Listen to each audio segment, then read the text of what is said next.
Jangan lupa like, comment, share, and subscribe. Tombol merah di pojok kanan. Wahai api, menjadi dinginlah dan menjadi keselamatanlah bagi Ibrahim. Quran Surat Al-Anbiya ayat 69.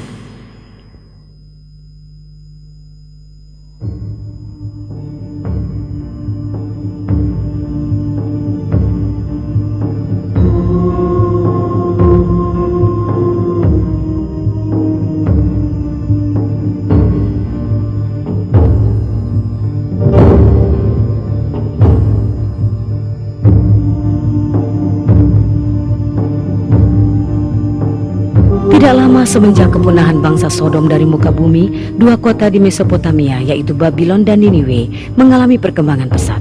Bangsa Babilonia adalah bangsa yang tidak mempercayai Allah. Mereka justru menyembah bintang-bintang. Salah satu dari bintang mereka tersebut adalah Marduk yang merupakan bintang terbesar dalam pandangan mereka. Marduk, Tuhan terbesar mereka, dahulunya memiliki sebuah rumah teramat besar bernama Esagalia yang terletak di atas Menara Babel. Bangunan besar ini dulunya merupakan tempat Marduk beristirahat. Setiap tahun pada musim semi di Babylon ada sebuah perayaan jahiliyah di mana masyarakat biasa memperbaharui sumpah mereka pada Tuhannya. Para imam akan menangis di hadapan Marduk hingga ia memberi ampunan atas kota itu. Seluruh bangunan pun kemudian dibersihkan dan sesajian dihidangkan untuk menghormatinya. Upacara itu berakhir dengan sumpah setia seluruh rakyat Babylon kepada Marduk. Namun demikian dalam perjalanannya, Marduk ternyata memiliki seorang pesaing, yaitu Raja Namrudz. Siapakah Tuhan kalian? Engkau wahai Namrudz yang agung. Engkau wahai Namrudz yang agung. Namrudz kemudian memberi hadiah bagi siapapun yang mengagungkannya dan yang memberi penghormatan di hadapannya. Namrudz sungguh-sungguh dipercaya semua orang bahwa ia adalah Tuhan yang sebenarnya. Cepatlah, ayo cepat berangkat. Raja Namrudz tidak suka kita menunggu lama. Ayo cepat. Pada masa awal pemerintahannya, Raja Namrudz memerintah dengan keadilan dan kejujuran. Namun kesombongan merasuki hatinya, sehingga lambat laun ia sangat ingin menjadikan dirinya sebagai Tuhan. Ia pun kemudian benar-benar mewujudkannya. Ia menghendaki gelar dan posisi barunya ini diukir dan disebarluaskan ke semua tempat. Kini rakyat Babylon harus mulai menerimanya sebagai Tuhan mereka dan harus menyembahnya. Tak peduli apa yang diperintahkannya, semua harus dipatuhi. Sahdan dalam sebuah pertemuan agung, para peramal bintang-bintang menyampaikan,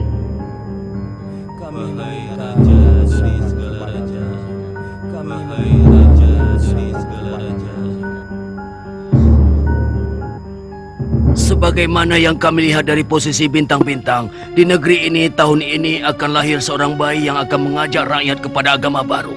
Bayi ini juga akan meruntuhkan kerajaanmu. Kami ingin engkau mengetahui kabar ini, wahai Namrudz yang agung. Dengarkanlah kata-kata kami.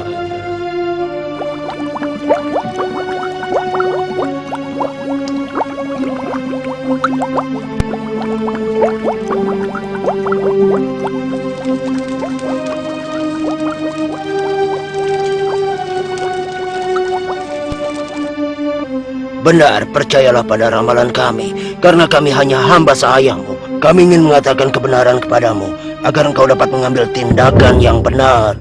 Apa yang kalian bicarakan? Apa kalian tidak sadar dengan apa yang kalian katakan? Aku adalah Tuhan di Babylon. Aku adalah Raja Namrudz. Akulah Tuhan segala yang ada di atas dan di muka bumi ini.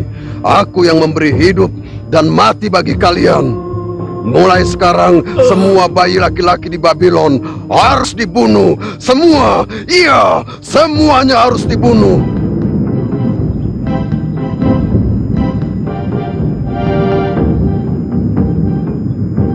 Di sudut kota Babylon tinggallah seorang pembuat patung bernama Azar. Ia sangat menghormati para dewa dan juga Raja Namrudz. Akan tetapi, perintah Raja Namrudz membuatnya sangat terpukul. Karena istrinya sedang hamil, ia sangat khawatir perintah Raja Namrudz akan menimpa dirinya.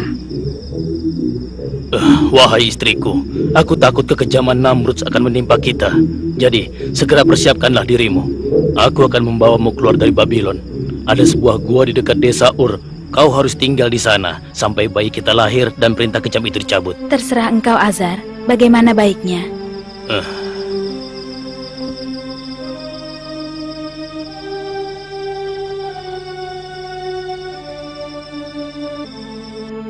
Perintah bengis Raja Namrud pun diberlakukan dengan sepenuh kekuatan.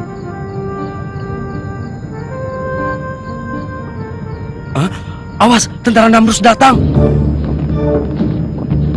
Tentara-tentara itu mendatangi setiap rumah yang diketahui baru ada ibu-ibu yang melahirkan. Semua digeledah. Buka pintu! Buka pintu! Ayo, berikan bayimu. Jangan ambil bayi kami. Diam! Jangan. Berikan. Jangan bawa bayi kami. Demikianlah kebrutalan dan kebengisan telah menyebar luas di Babylon selama bertahun-tahun. Penuh kegetiran terdengar dari rumah-rumah penduduk. Jumlah bayi yang terbunuh pun mencapai ribuan. Wahai Namrud yang agung, semua bayi laki-laki di negeri ini telah kami bunuh, seperti yang kau perintahkan. Raja Namrud begitu gembira atas kabar yang didengarnya. Dia tersenyum puas sebagai monster yang baru meminum darah. Dia tidak tahu Allah yang Maha Kuasa mempunyai rencana lain. Nabi mulia yang dijuluki Allah sebagai Al-Khalili membuka mata di dunia untuk pertama kalinya dalam sebuah gua yang gelap dan dingin. Sang ayah yang takut akan kekejaman Raja Namrud akhirnya memutuskan untuk meninggalkan sang ibu dalam gua gulita ini. Dan tahun demi tahun pun berlalu dengan cepat. Ibrahim, nama sang bocah, menjadi anak yang sangat cerdas dan pintar. Ia tumbuh dan besar dengan cepat. Suatu hari ia berkata pada ibunya, Ceritakan, siapa Tuhanku? "Apa?"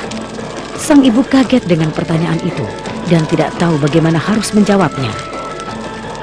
Akulah Tuhanmu, Nak. Lalu, Tuhannya ibu siapa? Tuhanku sudah pasti ayahmu. Kalau ayahku Tuhannya ibu, lalu siapa Tuhannya ayahku? Pertanyaan apa ini, anakku? Tentu saja Namrudlah Tuhan ayahmu. Lalu Bu, siapa Tuhannya Raja Namrud? Sang ibu sungguh kebingungan dengan pertanyaan ini. Ia tak mampu menjawab. Ia menjadi cemas. Inikah anak yang akan mengubah agama dan kepercayaan masyarakat Babilonia? Ibrahim kecil kemudian meninggalkan gua untuk pertama kali dalam hidupnya.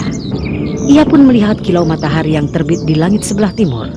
Ia menjadi kagum, seakan-akan ia menemukan apa yang dicarinya. Wah, inilah Tuhanku, sangat indah dan juga bersinar terang. Ibrahim memperhatikan matahari sepanjang hari. Ketika senja datang, saat matahari mulai tenggelam di ufuk barat, seiring hilangnya sinar matahari itu, hilang pula lah kekagumannya. Kalau dia itu memang Tuhan, maka dia tidak akan mungkin bisa menghilang. Ibrahim pun terus berjalan. Ibrahim terpukau kembali ketika ia menyaksikan bulan yang bercahaya di langit di kala malam. Iya, pasti ini Tuhanku. Dia indah sekali. Namun ketika ia bangun di pagi harinya, ia menjadi kecewa.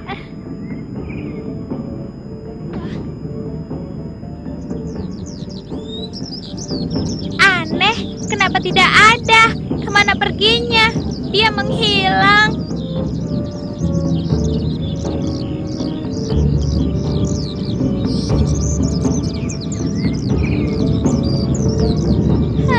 Tuhanku bukan seperti itu.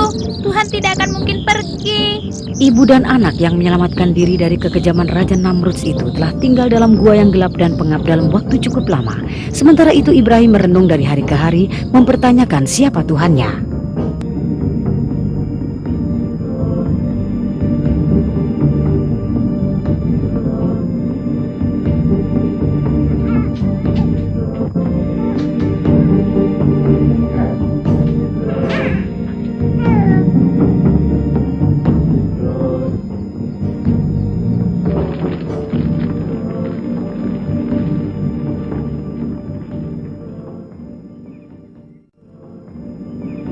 Beberapa tahun kemudian, Ibrahim pun meninggalkan gua dan mendatangi negeri Babylon.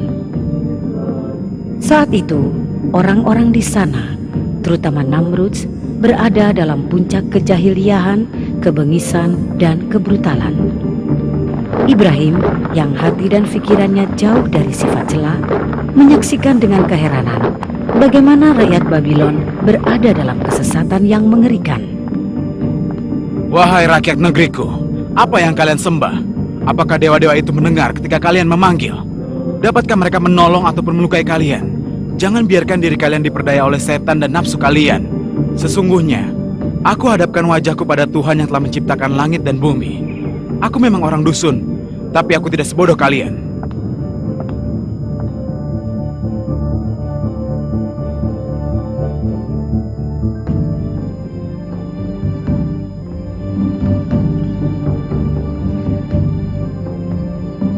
Sesuai dengan kehendak Allah, Ibrahim pun berupaya keras mengajak setiap orang tanpa kecuali pada akidah yang benar. Sayangnya orang-orang seakan bisu dan tuli terhadap ajakannya. Kesulitan ini sangat mengkhawatirkan Ibrahim. Ia bangun di tengah malam dan berdoa pada Allah. Ia meminta tolong pada Tuhannya untuk melawan orang-orang lalim yang menyakiti hatinya. Yang menyedihkan juga adalah ia harus menghadapi kenyataan bahwa ayahnya adalah salah seorang dari pembuat patung dewa tersebut. Untuk itulah ia berusaha menyadarkan ayahnya dahulu. Namun ternyata hati sang ayah diliputi kegelapan dan ia pun tersesat di lembah kehinaan. Sungguh sayang, Azar tidak dapat meninggalkan kekafirannya dan tetap menyertai tirani yang melawan kemauan suci anaknya. Ya Tuhanku, berikanlah keputusan kepadaku. Berikan kelapangan dan berkah kepadaku. Sadarkanlah sebagian dari mereka agar mereka bisa menerima kebenaran. Ya Tuhanku, maafkanlah ayahku karena dia adalah orang tersesat di antara orang-orang sesat. Jangan engkau lalaikan aku pada hari keputusanmu. Wahai penduduk negeri, kenapa kalian menyembah batu-batu yang tidak bisa membantu kalian? Mengapa kalian ruku dengan hormatnya di depan patung-patung itu dan berdoa kepadanya? Mengapa? Ini adalah tata cara nenek moyang kami. Marduk dan Namrus yang agung adalah penjaga kami. Kami meminta bantuan mereka ketika perang maupun damai. Kami tidak mempercayai siapapun kecuali mereka. Inilah yang kami lihat dan kami dengar hingga saat ini. Apa yang dapat kami katakan untuk membuktikan hal sebaliknya? Benar, engkau tidak dapat mengatakan apapun. Mereka tidak memberi keuntungan apapun pada kalian. Kenapa kalian bisa percaya begitu saja? Kalian sudah percaya pada imam-imam kalian yang pendusta itu. Kalian telah lupa pada Tuhan yang menciptakan kalian dari ketiadaan. Tuhan yang maha hidup dan maha besar. Wahai Ibrahim, kami tidak melakukan apapun kecuali yang telah dilakukan oleh nenek moyang kami. Iya, dan orang-orang setelah kami pun melakukan hal yang serupa. Sesungguhnya, kalian semua telah berada dalam kesesatan yang nyata. Apa yang kau inginkan dari kami? Katakan dengan jelas dan katakan pula apa yang memberatkanmu. Lihatlah batu-batu itu. Mereka tidak bergerak dan tidak dapat menolong kita. Untuk apa kalian sembah? Jadi mereka tidak dapat mengirimkan mata air dan menurunkan hujan. Itu yang kau sebut dengan Tuhanmu, ha? Tentu saja tidak. Allah lah satu-satunya yang dapat mengatur segala sesuatunya di muka bumi ini. Dia itu tunggal, tidak memiliki sekutu. Singkatnya kau tidak menerima Tuhan kami, begitu? Mereka semua dapat hilang dan juga musnah. Yang abadi cuma satu, dialah Allah. Wahai Ibrahim, ketahuilah, engkau telah membuat marah orang-orang yang percaya kepada Marduk dengan memandang rendah Tuhan kami. Pelindungku hanyalah Allah. Hei Ibrahim, kami akan menghukummu kalau saja ayahmu bukanlah abdi Marduk. Hanya Allah lah yang memberikan kehidupan dan juga kematian. Lelaki ini adalah gila, jangan dengarkan dia. Aku ini bukan orang gila, hanya ingin mengingatkan kalian semua. Mungkin kau sedang mabuk Ibrahim. Kita bicarakan saja hal ini esok hari, bagaimana? Hanya orang-orang yang menjadi permainan iblis yang kecanduan minuman. Mudah-mudahan Marduk memberi ampunan. Wahai penduduk negeri, berlindunglah kepada Allah yang maha pemurah dan juga bijaksana. Dialah Allah yang memberi kalian roti setiap harinya, memberikan gandum dan juga minuman untuk diminum. Dia jugalah yang menyembuhkan kalian saat sakit, membantu kalian saat membutuhkan pertolongan. Kembalilah kepadanya dan memujilah kepadanya. Kita tidak usah mendengarkan dia lagi. Dia bukan dari golongan kita. Kenapa kalian semua tidak mau mendengarkan peringatanku? Padahal kalian tahu dan juga mengerti bahwa yang aku katakan adalah benar. Apa engkau bermaksud mengatakan bahwa kami hanya mengikuti nafsu? Aku ingin mengetuk hati kalian. Bukalah hati kalian. Kami telah mendengar semua kata-katamu, wahai Ibrahim, tapi kami tidak peduli denganmu. Kenapa kalian tetap bersikeras pada sikap kalian? Wahai Ibrahim, kami ingatkan, jika kau terus-menerus menghina Tuhan kami, maka demi Tuhan kami akan menghajarmu. Sungguh engkau adalah manusia yang lemah, Ibrahim. Cabut kata-katamu, atau kau akan menyesal, Ibrahim. Untuk apa aku takut pada berhala-berhala kalian? Sementara kalian tidak takut pada apa yang diperintahkan oleh utusan Allah. Aku tidak peduli. Hei Ibrahim, jangan datang lagi pada kami, ha? Ingatlah oleh kalian, Allah akan memberlakukan keputusannya antara kalian dan aku. Bangsa yang terhina ini terus berada dalam kesesatan, keluar dari jalan yang benar. Mereka tidak mengindahkan peringatan Ibrahim. Seluruh hidup mereka dihabiskan untuk beragam kesenangan gaya Babylon. Mereka menenggelamkan diri dalam lautan kehinaan karena hati mereka telah gelap. Begitulah kesesatan dan dosa menjadi hiasan dalam hidup mereka. Mereka tak memiliki keinginan untuk bangkit dari mimpi indahnya yang menipu itu. Mereka menjadi marah tatkala bertemu dengan Ibrahim. Mereka tidak menyukai laki-laki yang berusaha membersihkan pandangan sesat mereka itu. Mereka memandang remeh ajakannya dan tidak mengindahkan pesan-pesan di dalamnya. Kemarilah Ibrahim, bergabunglah dengan kami. Marduk yang aku mengatakan bahwa kebenaran ada dalam minuman. Utusan Allah ini bagaimanapun tidak berkecil hati dengan hinaan dan celaan dari orang-orang tersebut. Ia terus berusaha mengajak umatnya untuk mematuhi wahyu yang agung tanpa kenal menyerah.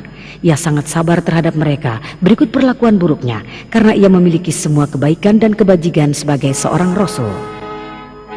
Wahai Marduk yang agung, Tuhan langit, Tuhan orang-orang Babylon, Tuhan barat, timur, di bawah dan di atas bumi. Wahai Marduk yang agung, yang menentukan perang atau damai, dan kepada siapa sigurat-sigurat ini dibangun. Tapi itu semua, suatu kebohongan besar, bahwa bangunan batu yang diyakini oleh orang-orang itu dapat memberikan keberkahan. Hari-harimu dapat dihitung, aku pasti akan memerangkapmu. Sungguh engkau, wahai Namruds, kau adalah perwujudan dari Marduk. Kau manusia lemah, yang menciptakan kehidupan apapun yang kau inginkan dengan bersembunyi di balik berhala-berhala. Ketahuilah bahwa tentara setanlah yang telah mengatur hidupmu dalam kesesatan dan tirani.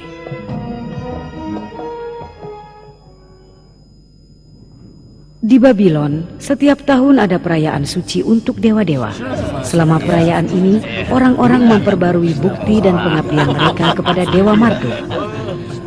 Halo sahabatku, bagaimana kabarmu? Perayaan akan dimulai sebentar lagi dan kita akan benar-benar menikmatinya, kawan. Wahai kawan-kawanku, para bangsawan dan rakyat Babylon, datanglah dan serahkanlah pengabdian kalian pada Marduk yang agung. Agungkanlah dia, berikanlah pada dewa kita sesuatu yang terbaik yang kalian miliki. Jadilah orang-orang dermawan agar kedermawanan tangan Marduk meliputi kita tahun ini. Mari tenangkan pikiran kita dengan minuman anggur asigo ini, minuman suci para dewa. Mari kita berangkulan, kita nikmati bersama saat paling membahagiakan ini. Wahai putra Dewi Ishtar, marilah kita bersama ke tempat perayaan. Mari bergembira, ikutlah bersama kami. Ayo ikut bersama kami. Wahai Ibrahim,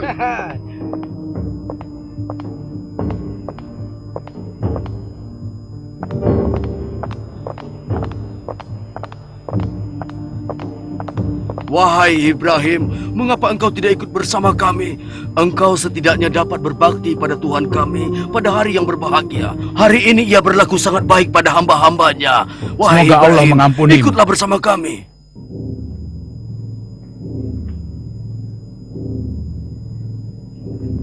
Ibrahim kemudian menyusuri jalan-jalan di Babylon, hingga kakinya membawa ke rumah berhala yang paling besar di kota itu. Rumah berhala terbesar yang di dalamnya hiduplah Raja Namrud.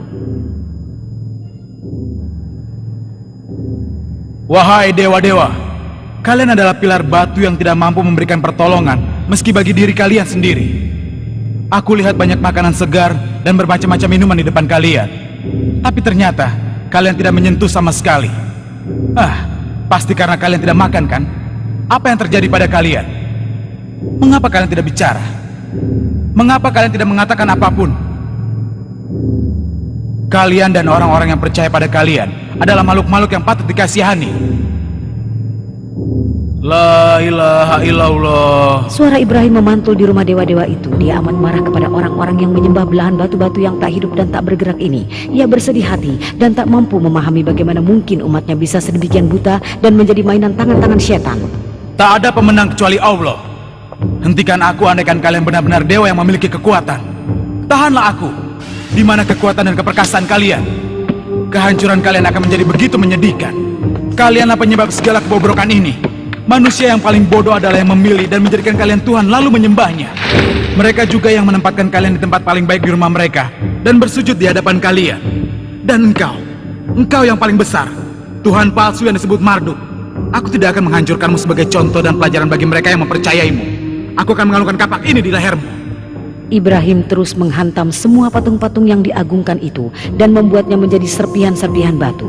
Inilah akhir yang menyedihkan bagi batu-batu tak bernyawa tersebut, juga bagi orang-orang yang tunduk padanya. Kecuali berhala yang paling besar yang disebut Marduk, ia sama sekali tidak menyentuhnya. Pada hari itu terjadilah kegemparan di negeri Babylon. Orang-orang yang sedang berpesta pora terkejut dan berkumpul di depan rumah berhala itu. Apa yang terjadi di sini? Wahai pasuso yang suci, apa yang terjadi dengan dewa-dewa kita? Siapa yang melakukan tindakan yang tidak bertanggung jawab ini? Tuhan-Tuhan kita hancur semuanya. Mereka telah pecah berkeping-keping. Mereka telah dirusak dan dihancurkan. Hanya Marduk yang agung yang tidak tersentuh. Tidak terjadi apa-apa padanya.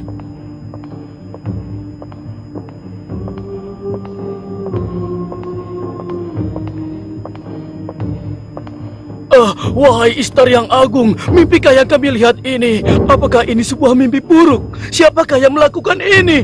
Siapa? Apakah Ibrahim? Apakah dia yang melakukannya? Bisa jadi itu benar. Ia adalah orang gila. Sekarang mari kita cari dia bersama-sama. Orang-orang panik dan marah. Kejadian itu makin menambah kemarahan dan kekafiran mereka. Mereka tidak menyadari bahwa patung-patung itu yang bahkan tidak sanggup melindungi diri mereka sendiri bukanlah Tuhan. Hati, kesadaran dan mata mereka telah tertutup dari kenyataan. Lalu mereka mendatangi Ibrahim. Wahai Ibrahim, kaukah yang telah menghina Tuhan kami? Kau telah menghancurkan Tuhan kami menjadi berkeping-keping dan menyakiti hati kami. Katakan yang sebenarnya, wahai Ibrahim. Kalau benar kau yang melakukannya, kenapa kau menyakiti hati kami dan Tuhan kami? Aku rasa yang melakukan itu Tuhan kalian. Hei, jangan bercanda. Tentu saja dia tidak bisa melakukan itu, ha? Tanyakan padanya, mungkin dia bisa bicara. Engkau tahu dia tidak dapat bicara, wahai Ibrahim. Mungkin ia tidak suka makanan yang kalian suguhkan kepadanya. Atau mungkin ia marah karena kalian memiliki Tuhan-Tuhan yang lain.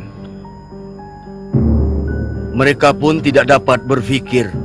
Agar kalian yakin, bertanyalah padanya dan lihatlah sendiri. Cukup. Kau lebih tahu dari kami kalau dia tidak dapat bicara, wahai Ibrahim. Lalu kenapa kalian tetap tidak peduli? Mereka tidak dapat berbicara ataupun berpikir. Sungguh sayang. Kalian semua sama saja. Kalian tidak dapat berpikir. Kalian seperti sebilah batu yang tidak berhati dan tidak dapat melakukan apapun. Sungguh sayang. Hei Ibrahim, kenapa kau berani bicara tidak sopan kepada kami? Aku berbicara mengenai kalian, agar kalian semua melihat kenyataan. Sehingga kalian terbangun dari tidur panjang kalian. Kata-kata Ibrahim menggetarkan hati mereka untuk beberapa saat, seperti kilat menyambar di kegelapan malam. Pikiran mereka bingung, segala sesuatu yang mereka yakini benar selama ini menjadi kacau balau, dan mereka menundukkan kepala di keheningan. Mari kita renungkan apa saja yang baru dia katakan. Mari berusaha memahaminya. Coba kita dengarkan dengan hati dan pikiran yang jernih. Orang bijak dahulu pernah berkata, carilah kenyataan di kegelapan malam. Sekarang mari kita pulang ke rumah dan memikirkan lebih jauh tentang hal ini. Ibrahim merasakan untuk pertama kalinya ada sesuatu yang berubah dalam hati orang-orang Babylon. Dan itu sungguh ia harapkan. Ia tahu bahwa hanya Allah yang dapat menunjuki orang-orang itu jalan yang benar. Ia hanya perantara, ia hanya sarana, ia hanyalah seorang hamba. Seorang hamba yang hanya bertugas mengajak orang-orang kembali ke jalan yang benar. Malam hari menyelimuti Babylon bagaikan sebuah tabir hitam. Rakyat Babylon sangat disayangkan tidak dapat memanfaatkan kesempatan yang ditawarkan kepadanya. Dan mereka pun terjaga dengan diselimuti oleh tabir hitam yang lebih gelap dari malam. Cahaya harapan telah pergi sebelum bersinar. Rakyat Babylon pun kembali pada kesesatannya disebabkan setan telah bertahta di hati mereka. Sementara itu mereka tidak berniat sedikit pun untuk terbebas dari cengkeraman setan itu.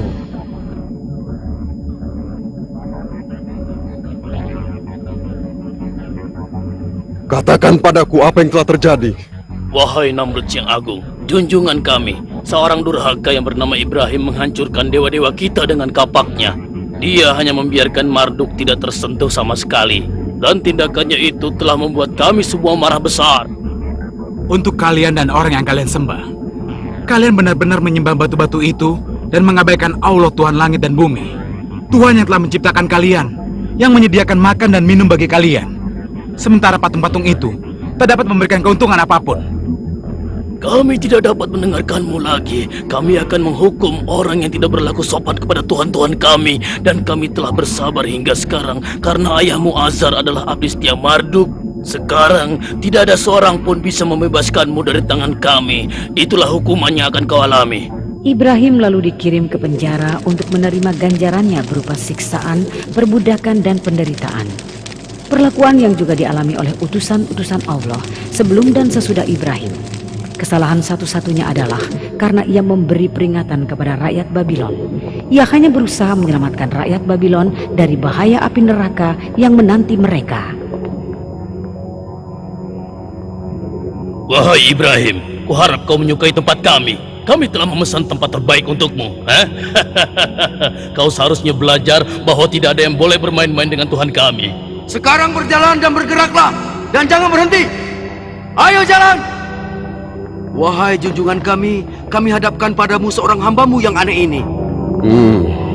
Kaukah yang telah membawa agama baru dan Tuhan baru? Katakan, kaukah yang telah menghina agama rakyat Babylon dan juga para tuhannya? Dan apakah kau juga yang telah mengatakan kebohongan tentang pemerintahanku dan ketuhananku? Kau kira kau ini siapa? Hah? Aku mengatakan kebenaran kepada mereka dan juga mengajak mereka. Kau harus bersikap lebih sopan saat bicara denganku. Sekarang katakan, apa yang dikerjakan oleh Tuhanmu? Ayo katakan. Tuhanku memberikan hidup dan mati, Tuhan. Itu bukan apa-apa. Aku juga bisa memberi hidup dan mati. Engkau akan melihat dengan kepalamu sendiri. Ngawal, cepat bawa orang kemari. Sekarang. Namrud mengatakan bahwa dialah yang memberi makan pada orang-orang. Ia juga percaya bahwa ia pun memiliki kekuatan gaib untuk mengambil dan memberi hidup layaknya Tuhan.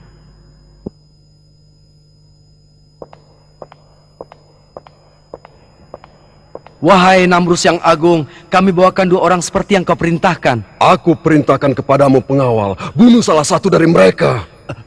Wahai Namrud yang agung, Baiklah. apa yang hamba lakukan? Maafkan hamba.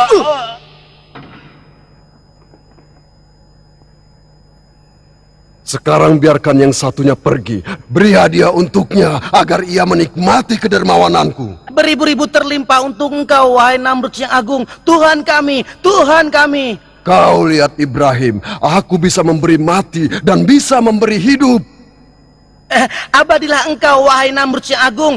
Engkau maha besar, engkaulah Tuhan kami. Saksikan itu Ibrahim, aku memberi hidup pada seseorang dan mengambilnya dari orang lain. Wahai Namrud yang agung, kedamaian bergantung padamu, Tuhan kami dan junjungan yang maha agung. Engkaulah Tuhan yang memberi makan kami. Wahai Namrud, kau hanyalah orang yang haus darah. Sekarang coba kau buktikan. Buatlah matahari terbit di sebelah barat, seperti Tuhanku yang menerbitkannya di sebelah timur setiap pagi. Inikah kata-katamu? Kau tidak mengakui ketuhananku. Baiklah kalau begitu, aku akan menghukummu dengan hukuman yang tak pernah terlupakan, agar semua rakyat Babylon tahu akan kekuatanku. Biar hukuman ini diceritakan orang turun-temurun, dan kisah ini akan diceritakan dari mulut ke mulut. Aku akan melakukannya sebagai contoh bagi orang yang berani berlaku demikian di waktu mendatang. Dan aku yakin tidak seorang pun berani melakukan hal itu, Ibrahim. Sekarang kau akan kupenjarakan. Aku tidak akan memohon kepadamu. Di atas ketuhananmu ada Allah Maha Kuasa. Sikap Raja Namrud layaknya sikap musuh-musuh Allah yang lain yang menjadi abdi setan dan nafsunya, yang hidupnya berisi tirani dan kebengisan. Sikap seperti ini juga merupakan sikap orang-orang yang bekerja untuk melanjutkan cara hidup mereka yang dilingkupi aib dan kehinaan. Kapanpun mereka bertemu dengan utusan Allah, mereka pasti menjadi gila dan berang. Mereka tak segan-segan untuk menumpahkan darah karenanya. Mereka menegakkan kekuasaannya di atas kubangan darah. Mereka akan berusaha mempertahankan mahkota dengan menunjukkan pengaruh dewa-dewa dan kadangkala dengan perlakuan kejam. Mereka akan selalu bersedia untuk menumpahkan darah dan air mata kapanpun diperlukan. Ibrahim dan juga rasul-rasul yang lain dikaruniai Allah kelembutan dan kemurahan hati untuk mudah memaafkan kesalahan orang lain. Maka keselamatanlah bagi mereka. Mereka adalah orang-orang berani yang mampu berdiri melawan para tirani dengan segala kebengisan dan kekejamannya. dan hanya para rasul inilah yang mampu menunjukkan kelemahan dan jati diri mereka. Sementara Ibrahim adalah salah satu dari rasul-rasul itu. Dia adalah abdi Allah dan ayah dari umatnya.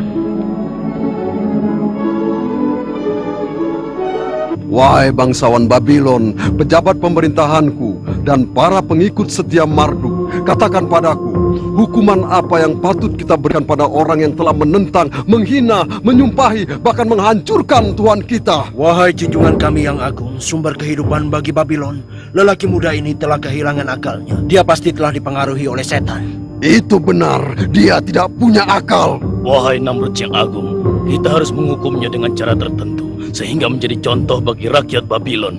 Hukumannya akan diingat. Iya, kau benar. Hukuman ini haruslah menjadi contoh bagi dunia. Hukuman yang bisa menyenangkan Tuhan-Tuhan kita. Hukuman macam apa yang ada dalam benak Raja yang agung?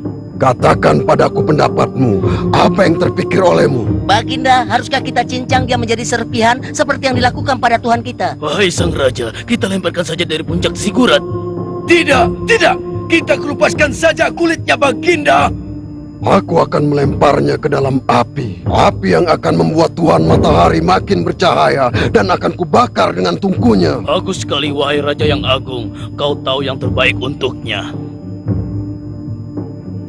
Wahai bangsawan Babylon, saksikanlah kebesaranku, tunggulah kemurkaanku, dan lihatlah kematian orang yang menentangku. Kalian boleh pergi sekarang. Kemari, kau hai budak-budak keparat.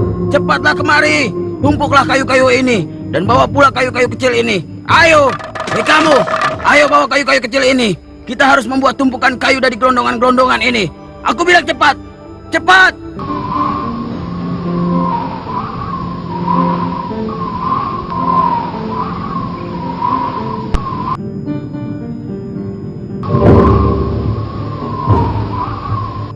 Sekarang pergi dan nyalakan api itu. Ayo. Ayo bakar, bakar, bakar, bakar. Wah, apinya besar sekali. Wah, hebat sekali ya. Tuhan Namrud sedang murka. Inilah dendamnya. Biar kau rasa si Ibrahim itu. Kau melihat api besar ini. Bawa dia ke tapel telah siap. Api sedang panas-panasnya. Namrud yang agung memerintahkan, ikat dia dengan kencang sampai tidak bisa bergerak. Sekarang siap-siaplah.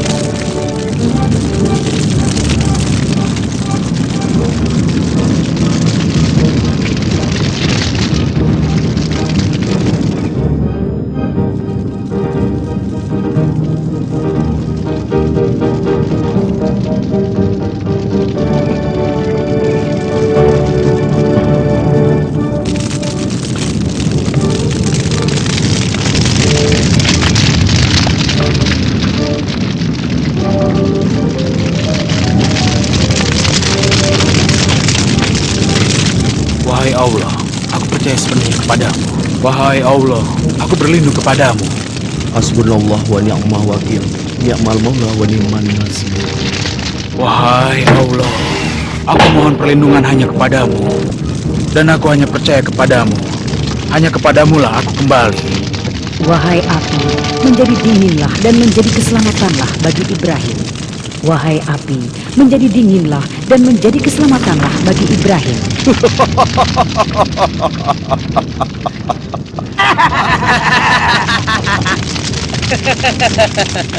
Tidakkah kau melihat kekuatan dari Namrud yang agung? Dia adalah pedang Marduk dan bayangan di muka bumi. Dia yang akan menghukum siapa yang tidak menerima Tuhan-Tuhan kita, juga membakar para penentang di antara kita. Hidup Raja Namrud! Api itu yang menerima perintah suci menjadi dingin dan menyejukkan. Ia tiba-tiba berubah menjadi taman-taman mawar. Nyala merah berubah menjadi mawar yang merah. Kekuasaan Allah kemudian menyelamatkan sang Rasul yang dijuluki Al-Qalili ini. Ia menjaganya dari bahaya yang paling kecil sekalipun. Wahai penduduk Babylon, Namrud yang agung menyatakan bahwa hari ini adalah hari raya. Bersenang-senanglah kalian. Demikianlah rakyat Babylon menghibur diri mereka seperti hilang ingatan sepanjang minggu. Sementara api semakin padam dan gunungan api tersebut mengecil dan semakin mengecil. Oh, Marduk yang suci, tidak dapat dipercaya. Apa itu? Lihat, lihat. Dapatkah kalian melihat? Bukankah itu Ibrahim yang sedang duduk di tengah-tengah api? Lihatlah. Apa yang kau katakan? Istar yang mulia, itu adalah Ibrahim. Ya, Ibrahim. Oh, Ibrahim. Istar yang mulia. Seluruh rakyat Babylon tak dapat mempercayai penglihatan mereka. Mereka menatap sekeliling tidak mengerti karena mereka sangat bingung dan tidak tahu harus berbuat apa. Allah telah menjaga Rasul-Nya. Sungguh suatu keajaiban. Ini merupakan kejadian yang belum pernah dilihat maupun didengar.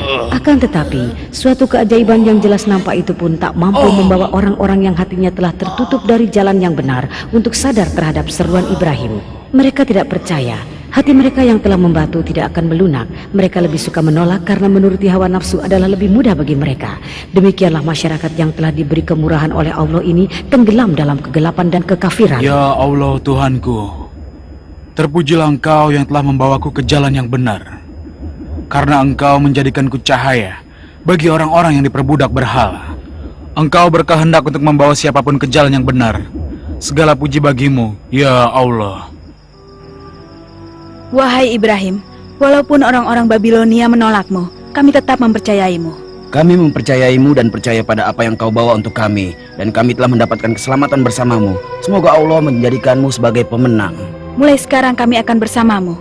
Katakan pada kami apa yang harus kami lakukan. Karena kami takut pada kaum tirani Babilonia. Hai saudaraku, dan engkau Sarah, hanya kalianlah yang mempercayaiku di antara orang-orang kafir itu. Tuhanku telah melembutkan hati kalian dan memberi kalian kemuliaan hidayah ini. Kita harus cepat pergi dari sini. Kami akan selalu bersamamu, wahai Ibrahim. Mulai sekarang kami akan mengikutimu. Wahai rakyat Babylon, aku terlahir di sini bersama kalian. Aku tumbuh bersama kalian. Dan ketika aku di sini, aku dikaruniai hidayah Allah. Akan tetapi, kalian membantahnya.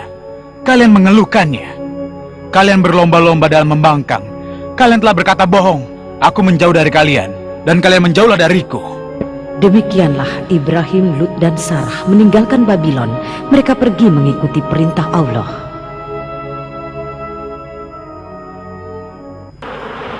Sesaat setelah Ibrahim dan dua orang yang mempercayainya meninggalkan Babylon, kemurkaan Allah tak lama kemudian sampailah ke kota itu.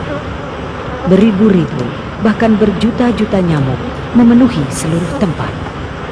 Seakan-akan kota megah Mesopotamia berada dalam mimpi buruk yang mengerikan. Negeri Babylon yang tak pernah kekurangan hiburan dan tawa kini sunyi mencekam. Binatang keparat, tinggalkan aku, menjauhlah dariku. Sudah kukatakan, menjauhlah dariku. Pengawal, pengawal, cepat kemari, tutup semua pintu. Lihat, binatang ini dari sini. Cepat lihat, tutup semua pintu. Tutup. Aku tak ingin melihatnya lagi.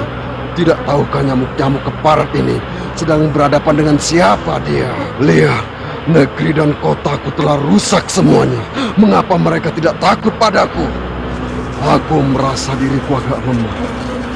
Aku adalah Namrud yang agung. Tuhan, tolonglah aku. Mengapa mereka bisa masuk ke dalam? Prajurit, prajurit, aku sudah menyuruh kalian untuk menutup semua pintu dan jendela. Bunuh binatang-binatang keparat ini, cepat! Tuhan palsu Babylon itu tak mampu berbuat apapun di hadapan seekor nyamuk kecil. Kelemahannya makin menjadi-jadi. Ia berteriak-teriak dan memanggil meminta pertolongan.